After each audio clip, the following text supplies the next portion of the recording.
ఓం కృష్ణం కమలపత్రాక్షం పుణ్యశ్రవణకీర్తనం వాసుదేవం జగద్యోనిం నౌమి నారాయణం హరిం. శారదా నీరధేందు ఘనసార పటీర మరాళ మల్లిగాహార తుషారపేన రజితాచలకాశ పనీష కుంద మందార సుధాపయోధిసిత తామర అమరవాహిని శుభాకారత నుప్పు నిన్ను మదిన్ కానగ నెన్నడుగల్గో భారతీ. సర్వేశ్వర సర్వోత్తమ సర్వవ్యాపార సాక్షి సర్వాధార సర్వజ్ఞ సర్వతోముఖ సర్వాధిష్టానభూత సర్వాధార. ముముక్షువులు ఏ సత్యస్వరూపుణ్ణి లక్ష్యమునందుంచుకొని సేవిస్తూ ఉన్నారో, అమృతత్వమనగా ఏదో నిత్య పూజలు అందుకోదగినటువంటి ఆ బ్రహ్మణ్యమూర్తియగు సద్గురునాథుని పాదపద్మములకు శిరస్సాష్టాంగ నమస్సుమాంజలుడు. ఇప్పుడు మనం శ్రీకృష్ణ భగవానుడు తన భార్య అయినటువంటి రుక్మిణీదేవికి ఉపదేశించినటువంటి సుజ్ఞాన శాస్త్రమని, గురు శిష్య సంవాదమని, శ్రీకృష్ణ రుక్మిణీ సంవాదమని చెప్పబడేటువంటి యోగశాస్త్రమును మనం ఇప్పుడు వినబోతూ ఉన్నాం. ముక్తికి మూలము భక్తియు. ముక్తి అంటే బంధము నుంచి విడుబడము. బంధం అంటే బంధము దేనివల్ల ఏర్పడుతుందండి? మనస్సు నుంచి ఏర్పడుతుంది. మనసు అందరికీ ఉంది, కానీ మనసును తెలుసుకునేటువంటి జ్ఞానము కొందరికే ఉంది. మనసులో ఒక ఆలోచనా శక్తి ఉంది. ఆలోచనా శక్తి వాళ్ళ పూర్వజన్మ సుకృతానికి తగినట్లు అది రిలీజ్ అవుతూ ఉంటుంది మనసులో. ఇది ఆలోచనా శక్తి. కానీ ఆ ఆలోచనా శక్తిని విడుదల చేస్తూ ఉన్నదేది? ఆలోచనా శక్తిని విడుదల చేస్తూ ఉన్నదేది? అది చైతన్యమని, దానిని ఆత్మయని. ఒక విత్తనము మొలకొచ్చేటప్పుడు రెండు బేడల మధ్యలో మొక్క వస్తుందండి. ఆ మొక్క పైకి వచ్చి బేడల్ని రెండింటినీ డివైడ్ చేస్తుంది. బేడలు రెండు బేడల మధ్యలో ఉన్న మొక్క ఒకటి. ఇది మూడు. అంటే మూడు. ముక్తికి మూలము. గురువు ఉపదేశాన్ని అనుగ్రహిస్తాడు శిష్యునికి. సరే, ఉపదేశం అంటే ఏంది అనే ప్రశ్నకు ఉప అంటే దగ్గర అని అర్థం. ఆదేశము అంటే నీ దగ్గర. ఎంత దగ్గర అంటే బెల్లమునకు తీపి ఎంత దగ్గరగా ఉంటుందండి?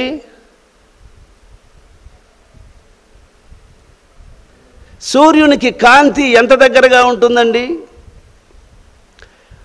రాయికి గట్టితనం ఎంత దగ్గరగా ఉంటుందండి? దాన్ని వేరు చేసి చెప్పలేం. అలాగే నీకు వేరుగాకుండా నీలోనే నీవై ఉన్నటువంటి సత్యాన్ని నీకు తెలియచేయడం ఉపదేశము అని అర్థం. అది ఆల్రెడీ నీలోనే ఉంది, నీవై ఉంది, అది నీ స్వరూపమే. అది నీకు తెలియదు. ఎంత పరిశోధించినా తెలియదు.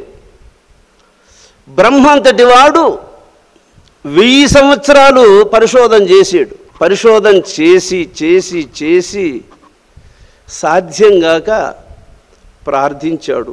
అప్పుడు విష్ణుదేవుడు ఈ సత్యాన్ని ఉపదేశించాడు. తపమనగా మత్స్వరూపము, తపమను తరువునకు ఫల వితానము, నేనా తపముననే సృష్టి స్థితి ఉపసంహరణ మొనర్చుచుండుదు తనయ. కుమారా ఇలారా అని నీలోనే ఉన్నది ఆ చైతన్యమని ఆయనకు ఉపదేశించాడు. మొట్టమొదట విష్ణువు బ్రహ్మదేవునికి ఈ విద్యను ఉపదేశించిన దానివల్ల దీనికి బ్రహ్మను ఉద్ధరించినటువంటి విద్య, బ్రహ్మ మనస్సులో ఉన్న సందేహాన్ని తొలగించినటువంటి విద్య, బ్రాహ్మీ స్థితిని బ్రహ్మకు అనుగ్రహించినటువంటి విద్య కనుక దీనికి బ్రహ్మ విద్య అని పేరు. దీనిలో ఈ విద్యలో 3 సబ్జెక్టులు ఉన్నాయండి. సాంఖ్యము, తారకము, అమనస్కము.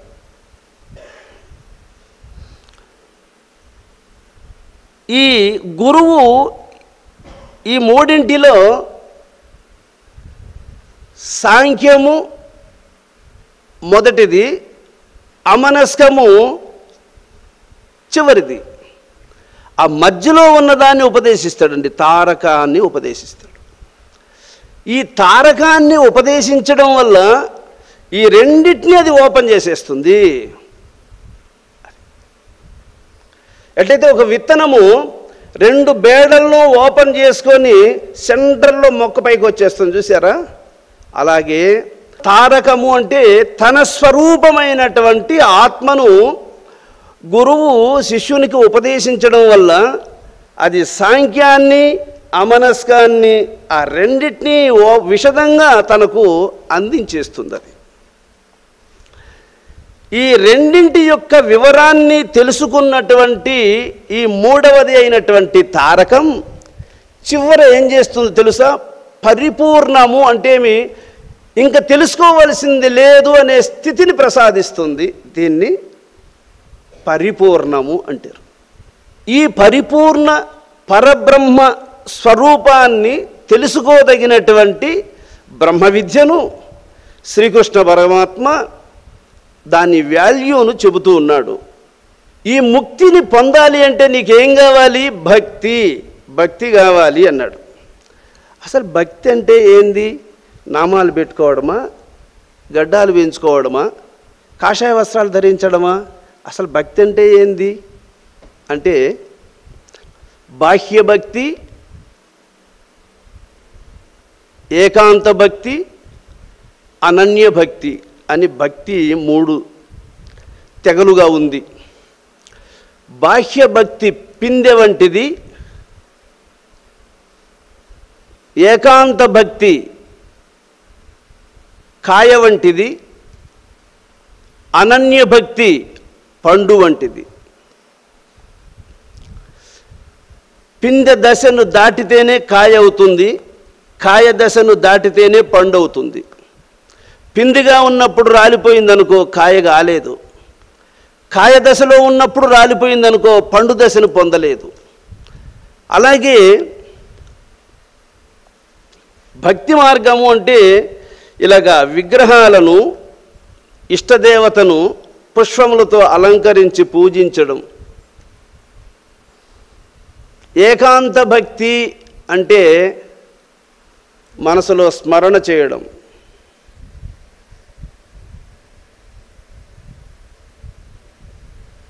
అనన్య భక్తి అంటే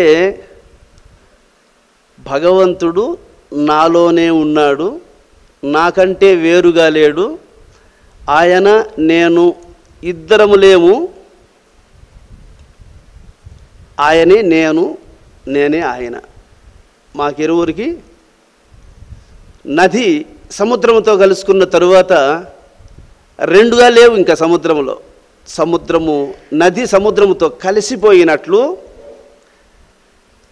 యోగ బలముతో భగవత్ స్వరూపాన్ని పొందుతాడు.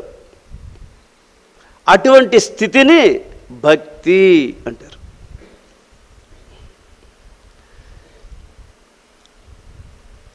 బాహ్యంగా మనం భగవంతుని ఒక స్వరూపంగా భావించి ఆరాధించకపోతే హృదయములో భగవంతుడు ఎలా ఉంటాడనేది నీకు తెలియదు.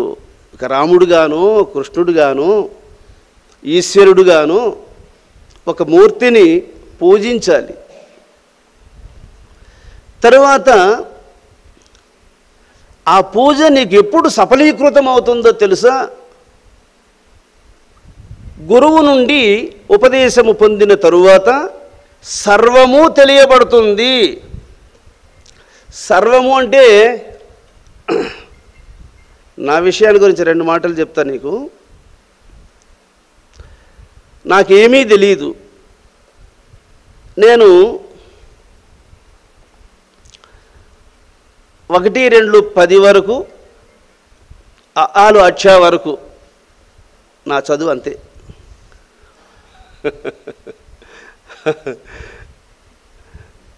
అయితే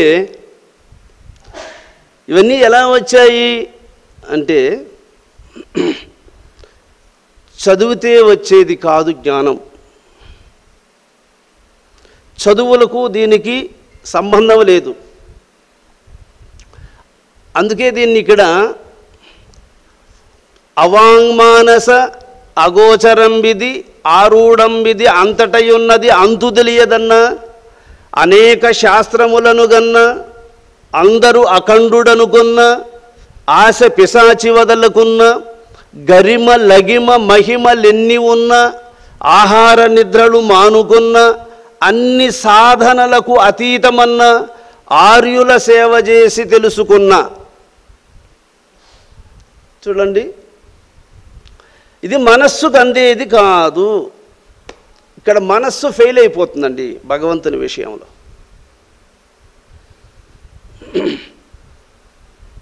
అందువల్ల ఇక్కడ అవాంగ్మానస అగోచరము అనేసాడు. ఇక్కడ మనస్సుకు అందేది కాదు.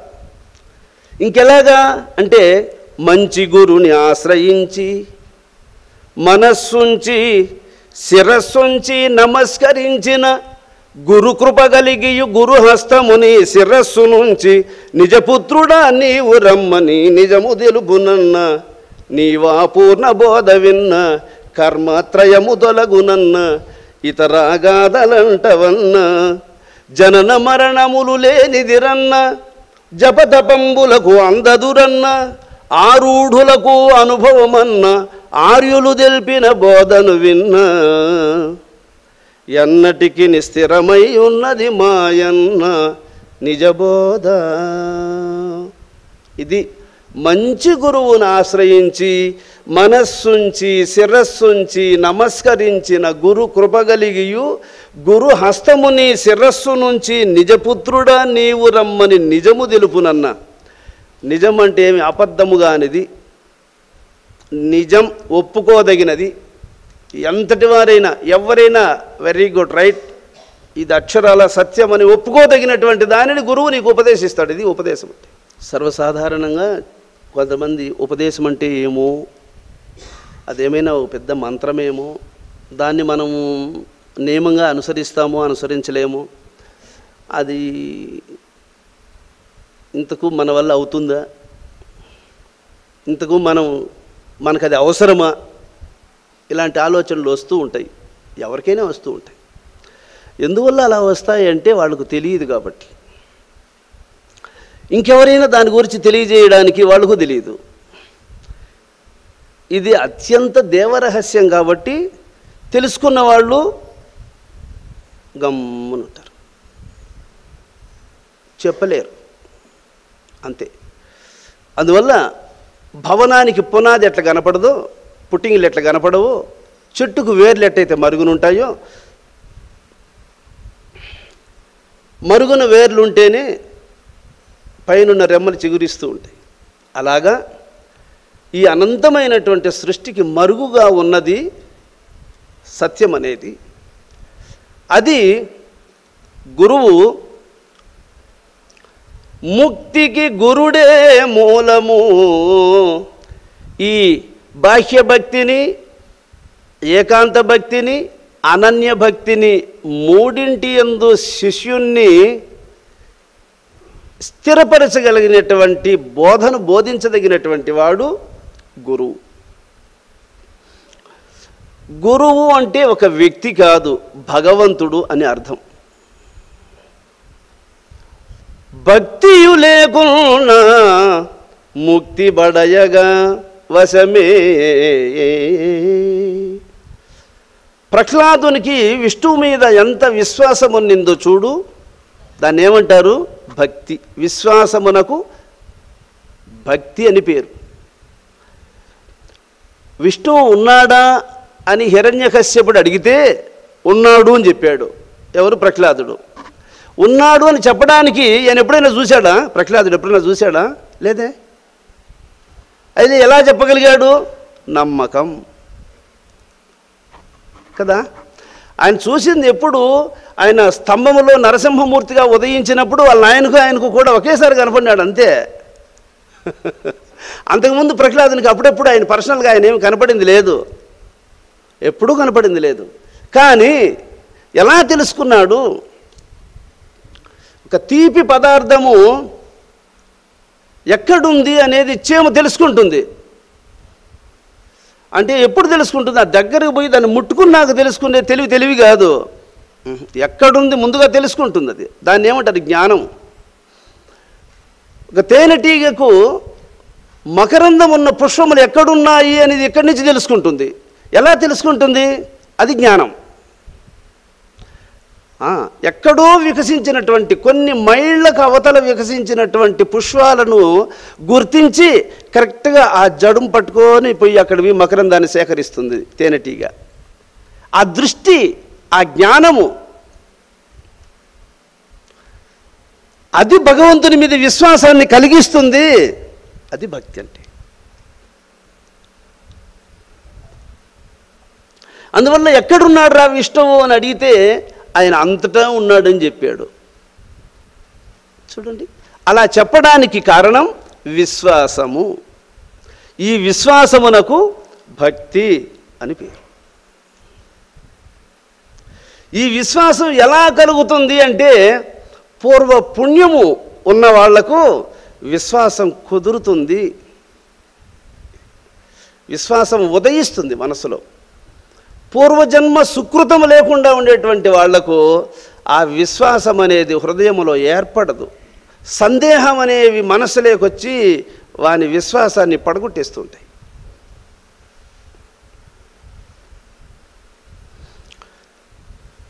సురముని యక్ష కింపురుష సోమ దివాకరమూర్తులు ఇంద్రుడు గరుడ భుజంగ దిక్పతులు కల్మషధానవ సిద్ధ సాధ్య కిన్నర వరరాజమంత్రులను ఆది సమస్త జనాలికి ఇలల్ పరమ పవిత్రమైనదియో భక్తియుగాదే తరింపజేయగం.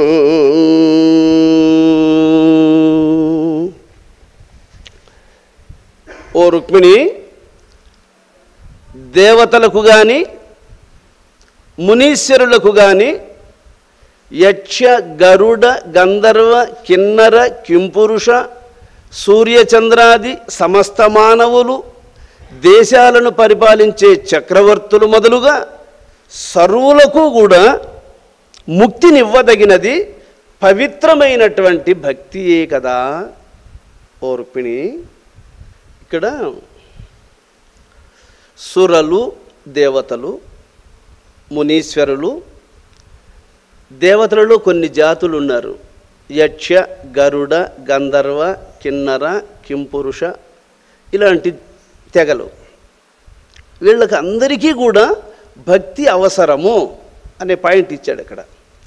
అంటే ఆల్రెడీ వాళ్ళు దేవతలు కదా, దేవతలకు కూడా భక్తి అవసరమా అంటే భక్తి అవసరమైనప్పుడు వాళ్ళు కూడా పొందాల్సింది ఒకటి ఉంటేనే కదా భక్తి వాళ్ళకి అవసరము. భూలోకములో ఉన్నటువంటి మానవుల కంటే భగవంతుని తెలుసుకోవాలి, ఓకే. దేవతలకు కూడా అంటే అవును, వాళ్ళు కూడా తెలుసుకోవలసినది ఉంది కాబట్టి వాళ్ళకు కూడా ఈ భక్తి అవసరమే.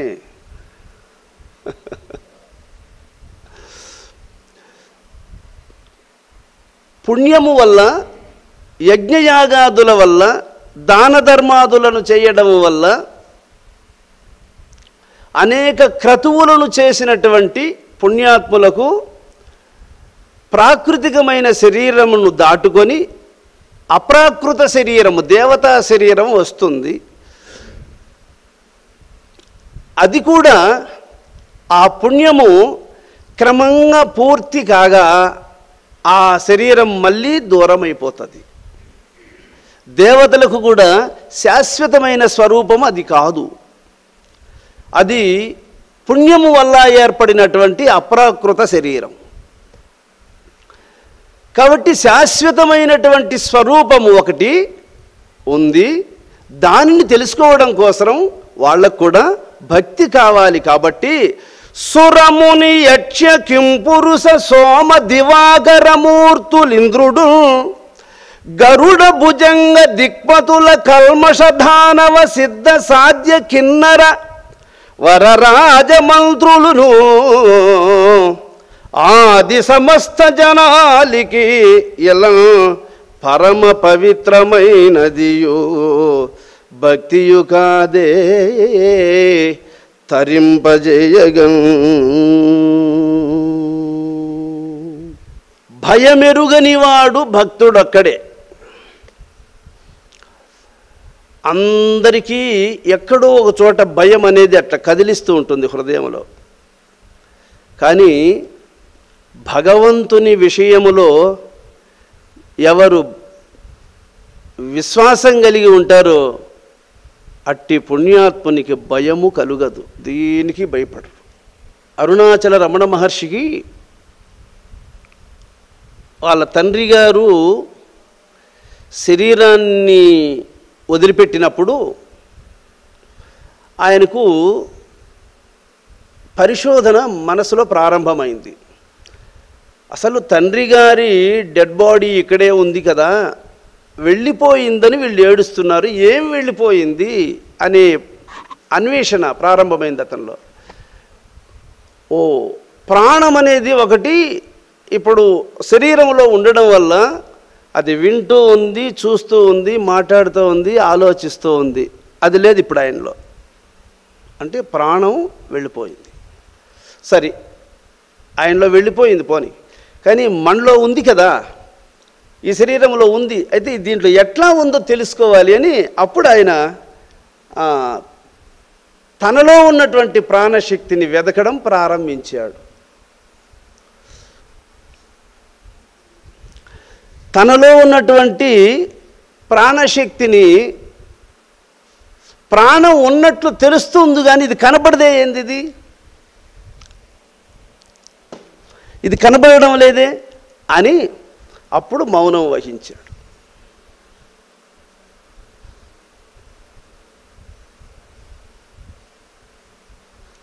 ఇక్కడ మౌనములో ఉన్న గొప్పతనం ఏంటంటే పెదవులను బంధించి మనస్సును లోపలికి మరలిస్తే హృదయం ఓపెన్ అవుతుంది. కళ్ళు తెరిచి ఎదుటున్న వారితో మాట్లాడుతూ ఉంటే హృదయము లాక్ అవుతుంది. ఇది అందువల్ల మహర్షులందరూ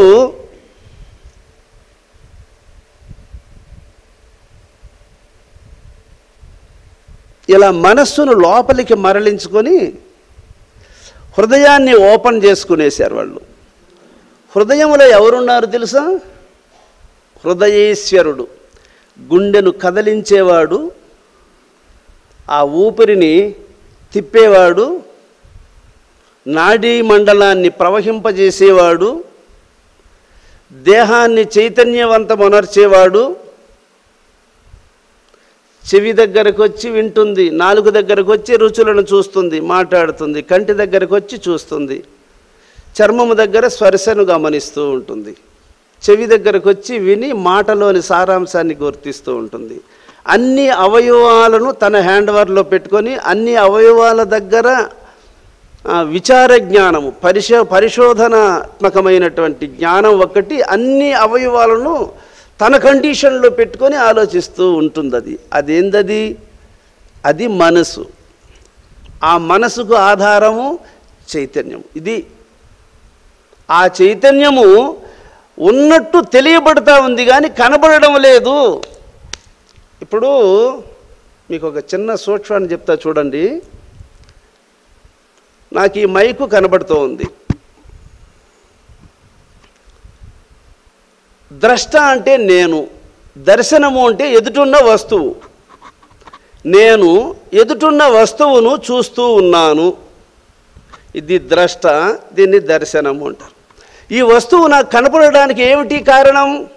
చూపు. నేను ఈ వస్తువును చూస్తున్నాను అంటే నేనున్నా, కనపడుతున్నా, మైక్ కూడా కనపడుతూ ఉంది. కానీ ఈ మైకును నాకు చూపిస్తూ ఉంది చూడండి, చూపు, అది కనపడడం లేదు.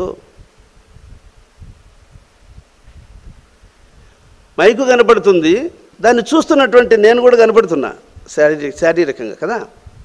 ఇది ద్రష్ట, దర్శన. ఇవి రెండు.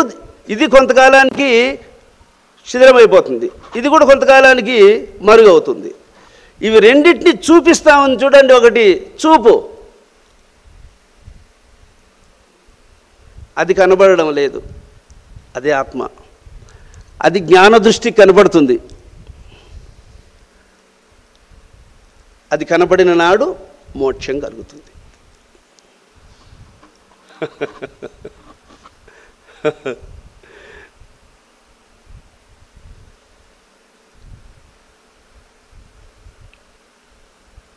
దీన్ని త్రిపుటి, దీన్ని ద్రష్ట, దర్శన, దృశ్యములు. అందుకే ఇవి మూడు సృష్టిని కదిలిస్తున్నాయి. ఇప్పుడు మోటార్ని కదిలిస్తూ ఉండేది కూడా 3 ఫేస్, 4 ఫేస్, 5 ఫేస్లు ఏడా లేవు.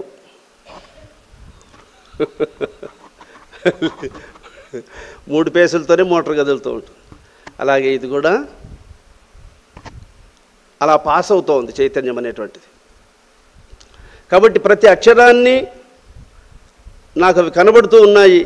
కనబడేటువంటి అక్షరాలు, వాటిని చూసి గమనించేటువంటి వాడు ద్రష్ట. ఇవి రెండిటికి ఆ చూపు అందిస్తూ ఉంది. అందుకే మైకు నల్లగా ఉంది, వస్త్రం ఎర్రగా ఉంది. ఈ నలుపును, ఈ ఎరుపును చూపిస్తూ ఉండే చూపు ఎర్రగా ఉందా, నల్లగా ఉందా, తెల్లగా ఉందా, ఎట్లా ఉంది? ఎరుప, నలుప, తెలుప, ఎరిగిన తెలుపుడి విశ్వదాభిరామునిరవేమ అంటాడు. నేను బ్రహ్మమును చూశాను అని అంటూ ఉంటారు చాలామంది. మీరు చూసింటే చెప్పండి, అది ఎర్రగా ఉందా, నల్లగా ఉందా, తెల్లగా ఉందా అని ప్రశ్న చేశాడు ఆయన. దాన్ని చూసిన వాళ్ళందరూ గమ్మని ఉంటున్నారు.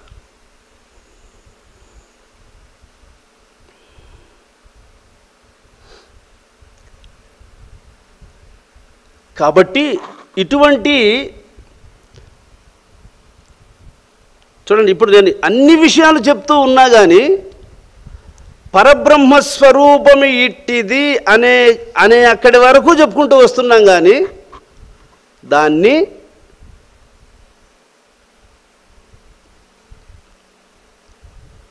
ఇది అని చూపించడానికి వీలు పడదు. అయితే చూపించడానికి వీలు పడదా అంటే వీలవుతుంది, చూడగలిగిన సమర్థత శిష్యునికి ఉంటే.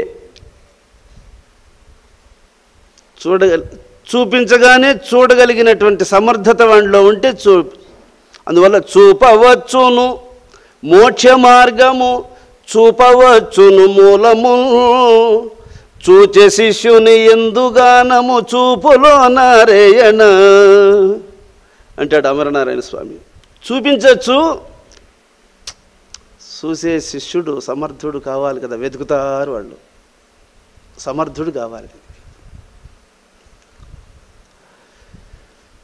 ఇంతటి మహిమాన్వితమైనటువంటి సత్యాన్ని ఉపదేశించేటువంటి వాడు గురువు. కాబట్టి గురు మహిమ ఇట్టిదనుచును గురు తెరుగగలేక మాయ కూపములోన జ్వరనయ్య నరులు సద్గురు మరుగరుగకయున ముక్తి మార్గము కలదే.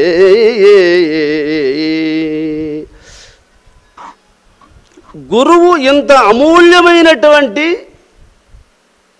ఈ ప్రపంచానికే ఆధారమైనటువంటి సర్వ మానవాళి మేధస్సుకు అందరానటువంటి యొక్క మహాసత్యాన్ని ఉపదేశించగలిగినటువంటి సమర్థుడు గురువు అని తెలుసుకోలేక మానవులందరూ పొరబడుతూనే ఉన్నారు. అయితే రుక్మిణి, నిక్కమైన గురుడు చిక్కుట కష్టంబు, తక్కు గురులకిందు లెక్కలేదు. అరయ కాంచనంబు అరుదు లోకంబున, కళ్ళ ఇత్తడి లేదే కొల్లగాను.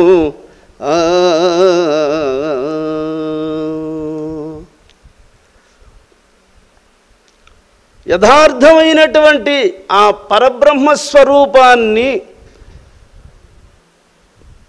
శిష్యులకు బోధపడేటువంటి రీతిలో అందించగలిగినటువంటి మహాత్ములు ఈ ప్రపంచములో అరుదు రుక్మిణి. ఎక్కడో సృష్టి అంతా వెతికితే కూడా 2, 3 అబ్బురం అంతే. మొత్తం సృష్టి అంతా వెతికితే కూడా ఈ సిద్ధిని పొందినటువంటి యొక్క మహర్షులు ఒక 2, 3 ఉండడం అదృష్టం అంతే. సృష్టి అంతా వెతికితే కూడా ఈ లోకానికి అంతటికీ ప్రకాశాన్ని ఇవ్వగలిగిన వాడు ఒక సూర్యుడు, చంద్రుడు, 2. ఇంకా అంతటోళ్లను మనం వెతికితే ఎక్కడ కనపడరు. ఎన్నో నక్షత్రాలు ఉన్నాయి, అయినా చంద్రుడితే సమానం కాదు కదా. అలాగే ఏ ఒక్కరిద్దరు తప్ప ఈ అనుభవ జ్ఞానాన్ని పొందిన మహర్షులు సృష్టిలో అంత రేరు. దీన్ని అంత అత్యంత సూక్ష్మమైనటువంటిది, అత్యంత రహస్యమైనటువంటిది. ఎందువల్లంటే ఇది మనస్సుకు అందేది కాదు, ఇది మెయిన్. అసలు దాని దగ్గరకు పోయేటప్పటికీ మనస్సు ఆఫ్ అయిపోతుంది. దాన్ని తెలుసుకునేది ఎట్లా?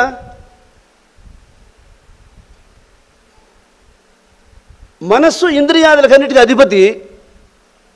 మనస్సు ఉంటేనే జ్ఞానోదయం కూడా జరుగుతుంది. మనస్సే ఆఫ్ అయిపోతుంది ముందు మెయిన్. అందువల్ల అది అవాంగ్మానస అగోచరం బిది, ఆరూఢం బిది, అంతటై ఉన్నది అంతు తెలియదన్నా అనేసాడు ఇక్కడ. శబ్దరహితమిది బ్రహ్మం బిది అని సాటిరిగదమును జయ విజయులెల్ల, హరి సూర్య యాజ్ఞవల్కి సుఖ సాందీపులు శ్రీకృష్ణార్జునులాది నిగనిరన్న, నియమనిష్టలేనిదన్న, పొట్టి పొడుగుగానిదన్న, తరుగు విరుగులేనిదన్న, ఎరుపు నలుపు తెలుపు పసుపుగానిది, నాద ప్రణవము శబ్దరహితమిది, వాదభేదము ఖేదమోదము కేవల బ్రహ్మము ఎరుగదురన్న. అందువల్ల ఇంత రహస్యమై ఉంది. బెల్లం ఎట్లుంటుంది? పుల్లగా ఉంటుంది. పోనీ దాన్ని తింటే తీపి ఎట్లుంటుంది అంటే దాన్ని చెప్పలేం. తీపి ఎట్లుంటుంది అని చెప్తే, ఎవరైనా తీపి ఎట్లుంటుంది అని అడిగితే వానికి ఒక మొక్క బెల్లం అని నోట్లో పెడితే ఇప్పుడు ఎట్లుందిరా అని వాడిని అడిగితే తీయగా ఉంది. నన్ను ప్రశ్నించావు కదా నువ్వు, ఇప్పుడు నువ్వు చెప్పు తీపి ఎట్లుందో అని వాడిని అడుగు. నన్ను ప్రశ్నించావు కదా తీపి ఎట్లుందో చెప్పు అని అడిగావు కదా, ఇప్పుడు నువ్వు చూసావు కదా తీపి ఎట్లుందో, నువ్వు చెప్పు మరి చూస్తాం. దాన్ని ఎవరు చెప్పలేరు. ఇది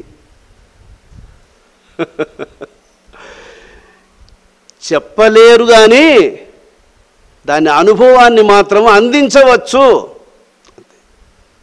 అలాగే అటువంటి దానిని అందించదగినటువంటి వాళ్ళను నిక్కమైన గురుడు చిక్కుట కష్టంబు.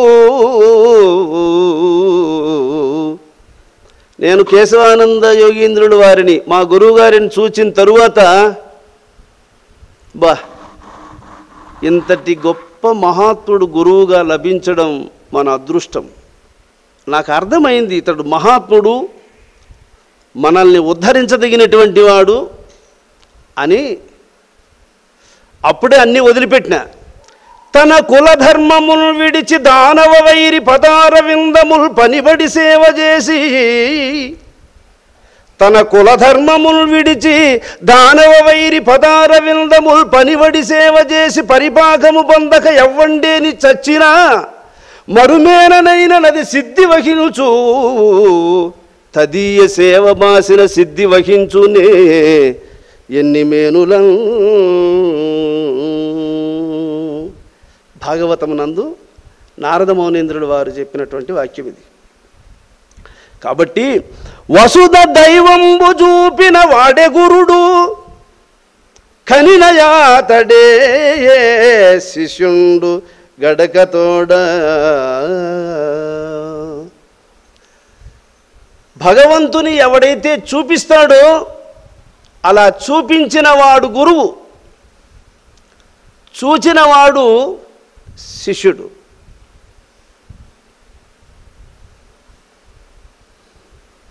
నేను ఒకసారి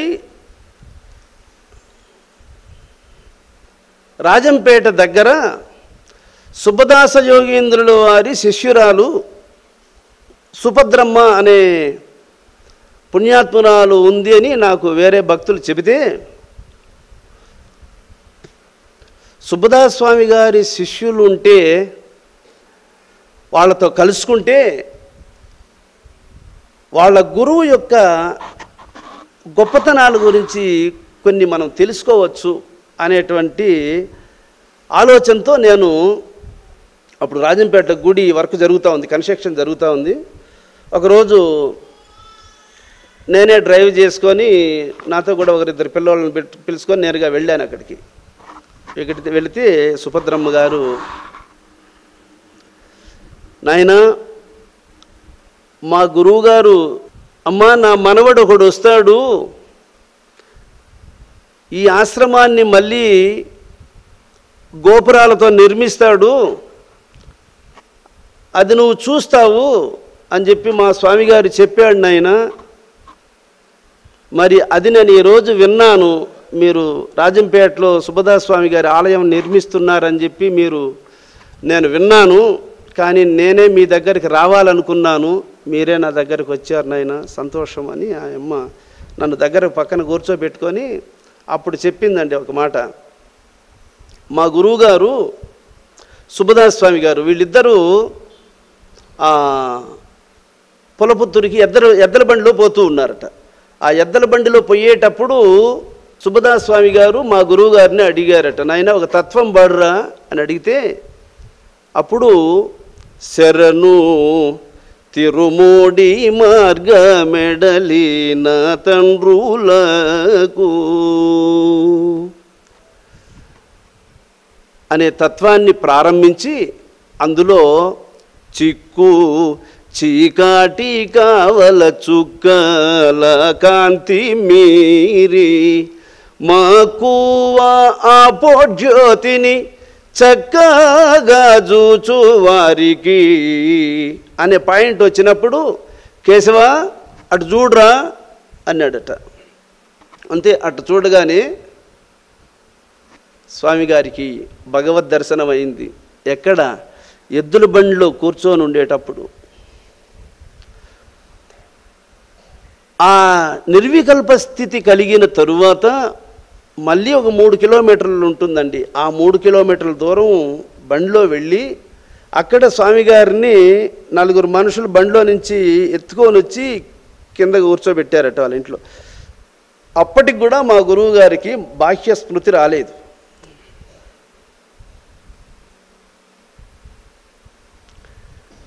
మళ్ళీ కొన్ని గంటల తరువాత మేల్కున్నాను అయినా అది నేను చూశానమ్మా అని ఆ సుభద్రమ్మ చెప్పినప్పుడు చూడు నేను ఎంతో సంతోషపడాను. అది చెప్తున్నాడు ఇక్కడ. వసుధ దైవమును చూపిన వాడే గురుడు. గురువు అంటే అదిగో నాయనా, తల్లి బిడ్డకెట్లు తండ్రిని చూపు అట్లు గురుడు దైవమును చూపవలయు జుమ్మి అట్టివాడే గురుండగును తరుణి. తల్లి బిడ్డను చంకలో పెట్టుకొని, అదిగో నాయనా మీ నాయనరా, మీ నాన్న దగ్గరికి వెళ్ళు అని తండ్రిని చూపించి తండ్రి చేతికి బిడ్డను అందించినప్పుడు వాడు తండ్రిని గుర్తుపడతాడు, ఇతడు నా తండ్రిని తెలుసుకుంటాడు. అలాగే గురువు కూడా శిష్యునికి సర్వలోకములకు తండ్రి అయినటువంటి భగవంతుణ్ణి చూపించాలి. చూపించిన వాడే గురువు. చూపించిన వాడే గురువు, చూచిన వాడే శిష్యుడు. కాబట్టి ఓ రుక్మిణి,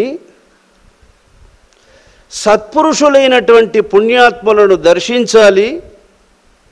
వాళ్ళు ప్రవచించేటువంటి విలువైనటువంటి మాటలను మనసులో ఎప్పుడూ గుర్తుపెట్టుకోవాలి.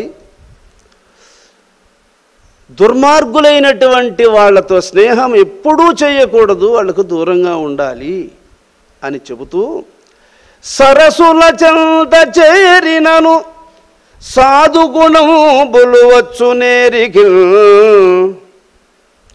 దురిత జనాలి సఖ్యమున దుష్ట గుణంబులుగల్గో ఎట్లన, నిరువుగా వర్ష బిందువులు నిలిచిన రేగడ నీరు తీయనవు, సరసిజ నేత్ర చౌటబడి చవ్వలు ఉప్పులుగావి ఇమ్మహిన్.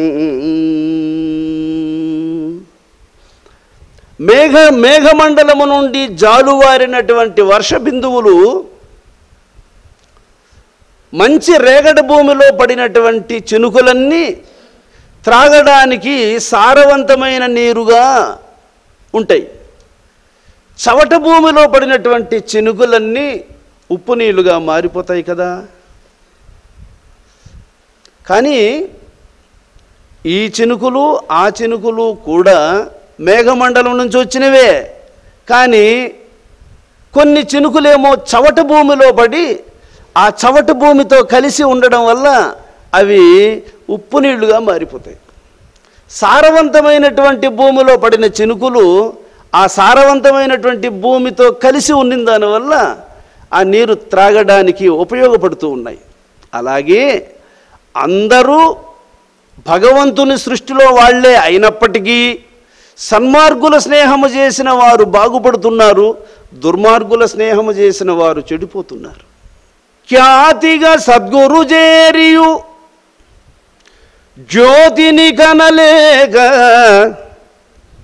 బాహ్య చోద్యంబులచే కోతుల వలె చెడి పాతకులకు నెట్లు గల్గు భవ్య గుణంబుల్. ఒక దీపం వెలిగించి దాన్ని ఆర్పేయి ఒక అగ్గిపుల్లను అలా గీచినప్పుడు ఆ రాపిడిలో ఏర్పడుతుంది అగ్గి. ఆ అగ్గిపుల్ల మళ్ళీ ఆరిపోయింది అనుకోండి, అక్కడికక్కడే స్టాప్ అవుతుంది వెలుతురు. రాపిడి పెట్టినప్పుడు అక్కడే లేస్తూ ఉంది, మరి కొంతసేపటికి అక్కడే ఆరిపోతూ ఉంది. ఆ లేచినప్పుడు ఎక్కడి నుంచి అది లేస్తూ ఉంది, దేని నుంచి అది స్వరూపాన్ని ధరిస్తూ ఉంది, మళ్ళీ ఆరిపోయిన తర్వాత ఎక్కడది ఆ వేడిమిని, ఆ ఉష్ణోగ్రతను, ఆ కాల్చేసి ఆ దహించేటువంటి శక్తిని ఎక్కడిది ఉపసంహరించుకుంటా ఉంది?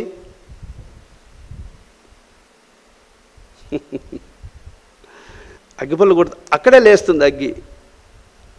ఆ అగ్గిపుల్ల నుంచి అగ్గి ఆరిపోయింది అనుకోండి, అక్కడే అణిగిపోతుంది ఆ స్వరూపం. ఆ అగ్గి అనేటువంటి స్వరూపం అక్కడే ఏర్పడుతుంది రాపిడి పెట్టినప్పుడు, అక్కడే ఆరిపోయి మళ్ళీ అదృశ్యమవుతూ ఉంది. అంటే దాన్ని అది ఉదయించడానికి, అది లయించిపోవడానికి కారణమైనటువంటి చైతన్యము అంతటా ఉంది. అలాగే సూర్యునికి తేజస్సునిచ్చే శక్తి ఒకటి ఉంది, చంద్రునికి వెన్నెలనిచ్చే శక్తి ఒకటి ఉంది, నక్షత్రములకు ప్రకాశాన్ని ఇచ్చే శక్తి ఒకటి ఉంది, కంటికి వెలుతురునిచ్చే శక్తి ఒకటి ఉంది, నాడీ మండలములో ఉష్ణోగ్రతను ప్రదర్శించే శక్తి ఒకటి ఉంది. వీటికన్నిటికీ శక్తిని ఇవ్వదగినది ఒకటి ఉంది కనుక దానిని ఏమంటాడు? పరంజ్యోతి. పరంజ్యోతి అంటారు. ఆ జ్యోతిని ఖ్యాతిగా సద్గురు చేరియు. సద్గురువు దగ్గరికి వెళ్ళాల్సింది దేనికోసరము అంటే సూర్యచంద్రాది నక్షత్రాది సమస్త దేవతలకు కూడా ప్రకాశాన్ని ఇవ్వదగినటువంటి ఆ అపోజ్యోతి అనేటువంటి ఆ పరమాత్మను తెలుసుకోవడం కోసం గురువు దగ్గరికి వెళ్ళాలి. అంతేగాని గురువు దగ్గరికి శిష్యులందరూ వచ్చేది ఆయన కిరీటం పెట్టేదానికి కాదు. ఆయనకు మీ నుంచి కావాల్సింది ఏమీ లేదు.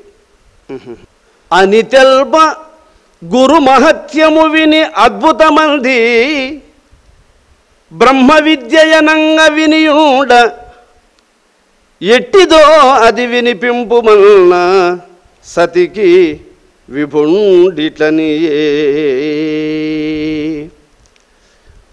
ప్రాణేశ్వర, బ్రహ్మ విద్య అంటే దాని గొప్పతనాన్ని గురించి నాకు తెలియదు, నాకు తెలియజేయి స్వామి అని భర్తను అడుగుతూ ఉంది. అంతటి ఐశ్వర్యములో ఉన్నప్పటికీ, అంత గొప్ప మహోన్నతమైనటువంటి సుఖాలను అనుభవిస్తూ ఉన్నప్పటికీ వాళ్ళు భార్యాభర్తలు ఇద్దరు కూర్చొని అనవసరమైన ప్రసంగాలు చేసుకోకుండా లోకానికి ఉపయోగపడదగినటువంటి యొక్క సబ్జెక్టును ప్రస్తావన చేస్తున్నారు. చూడండి, ఇదండి భార్యాభర్తల మధ్యలో అనుబంధం ఎప్పుడు పెరుగుతుంది అంటే సంస్కారంగా మాట్లాడుకున్నప్పుడు వాళ్ళ మధ్య అనుబంధము, ఆప్యాయత తెంపులేనివై అతుకుతాయి. అనవసరమైన ప్రసంగాలు ప్రారంభిస్తేనే వాళ్ళిద్దరి మధ్యలో తేడాలు వచ్చేస్తాయి. ఎందువల్లంటే అసలు ఆ ప్రస్తావనే కరెక్ట్ కాదు, ఆ ఆలోచనే కరెక్ట్ కాదు. అందువల్ల సంస్కారంగా మాట్లాడు, తెలుసుకోవలసిన విషయాలు తెలుసుకోవడం కోసం మాట్లాడుకోండి, ఒక ఉన్నతమైన విషయాన్ని గురించి చర్చించు. ఇద్దరు సంస్కారమైనటువంటి యొక్క సబ్జెక్టును ఆలోచించండి. అప్పుడు చూడు వాళ్ళిద్దరి మధ్యలో ఎంత ఆనందానుభూతులు వెలువడతాయో. అది రుక్మిణీదేవి స్వామిని ప్రస్తావన చేస్తూ ఉంది.